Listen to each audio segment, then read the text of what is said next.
Welcome once again to the Museum of Science and Curiosity. My name is Julian. I am one of the Curiosity collaborators here. And as I've said many times, this is our Get Curious Science Stage show. Now clearly we're very fond of curiosity here at the Museum of Science and Curiosity. It's on our nice banner behind me. Who here thinks they are a curious person? Go ahead and raise your hand. Okay, we got a pretty curious audience today. Let's see how curious you are. Who here has asked a question today? Great. Who here has asked at least 10 questions in their entire life? 100? 1,000? Has anyone asked so many questions, someone has told you you asked a lot of questions? Yes, that is a great sign that we are curious people, and you're the exact audience I am looking for. Because today, we're going to be curious the way scientists are curious. We're going to be doing experiments, and might need some help with these experiments. But the first thing I'm going to need your help with is to do something with me, something we do before every show. We're going to count down from 3, and then we're going to shout the word science as loud as possible to start things off. Do you think you can do that, folks? Let's do it. We're going to count down from 3, and then shout the word science as loud as possible. Ready? 3, 2, 1. Science! Perfect. In our show today, we are going to be talking about one thing. We're going to be talking all about air. So we're going to be doing our air adventure show. Can anyone find some air in this room? 3, 2, 1, point to some air. You solved it, you solved it, you solved it. Give yourselves a round of applause and a pat on the back. You solved it. There's air everywhere, all around us, at all times. Otherwise, it would be a very short show if there's no air in this museum. But air can do some pretty incredible things. Air can take up space. Air can hold things together. Air can move all around us.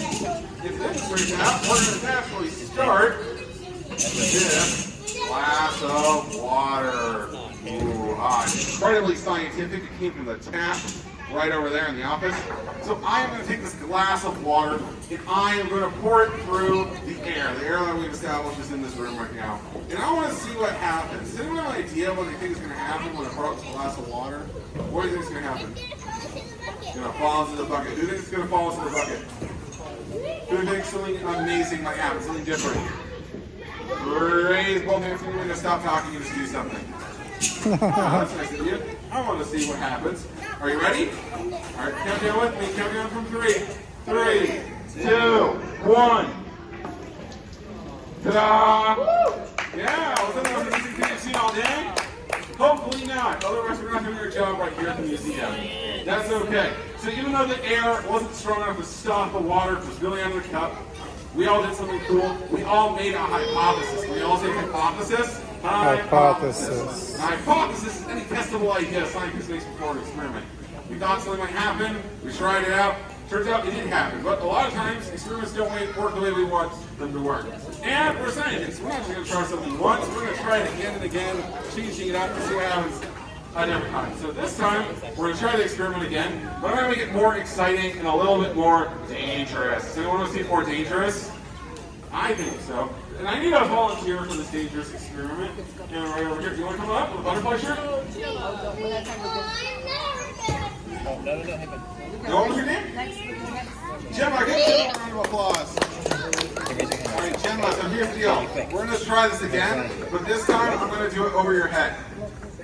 Here's the rules. Safety is the first rule of science, so we are going to put this on you. There's no breathing hole. Gemma, can you help me pull it down? Let's see. There we go. There we go. There we go. Can we give Gemma a round of applause? Here's our safety chart for science. We're going to stand right here in our splash zone. So again, I'm not just going to dump a glass of water on Gemma's head. That's not very scientific. I'm going to see if adding a piece of paper helps the air keep the water in the cup.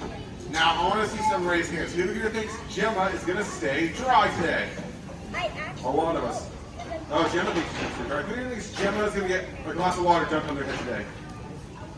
Quite possibly. Do you think you're going to stay dry, Gemma? All right, I appreciate that confidence. Are you ready, folks? Are you ready, Gemma? Count down with me. 3, 2, 1. Can I turn it over real quick? Look at that. Gemma's mostly dry. So what's happening here is something called air pressure. Can we all say air pressure? Air pressure. So there's a lot of air in this room.